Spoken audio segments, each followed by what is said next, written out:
Мас күйде немесе есірткі тартып көлік айдаған жағдайда қандай жаза қарастырылған? Бұл сауалға Астана қалалық прокурорының аға көмекшісі Жасұлан Сарпеков жауап берді.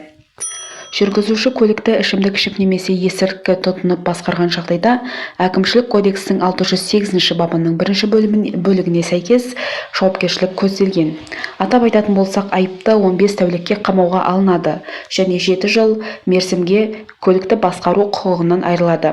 Егер көлікті басқару құқығынан айырылған адам қайтадан мас күйінде немесе есірткі қолданып рөлге отыратын болса, қылмыстық кодекстің 346 бабы бойынша 5 жылға дейін бас бостандығынан айыру қарастырылған, деді Жасұлан Сарпеков Астана қаласы коммуникациялар қызметі алаңында өткен баспасөз мәслихатында.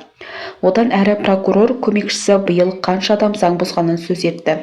Жыл басынан бері елорда аумағында әкімшілік кодексті бұзған 1090 адам жауапкершілікке тартылды. Олар 15 тәулікке қамаққа алынып, 7 жыл көлік басқару құқығынан айырылған еді. Сонымен қатар 63 адам қылмыстық кодекстің 46 бабы бойынша жауапқа тартылды деп толықтырды спикер. Айта кетсек, таяуда Астанада мас күйінде көлік айдаған жүргізуші полициядан қашып патрульдік көлікке соқтығысты.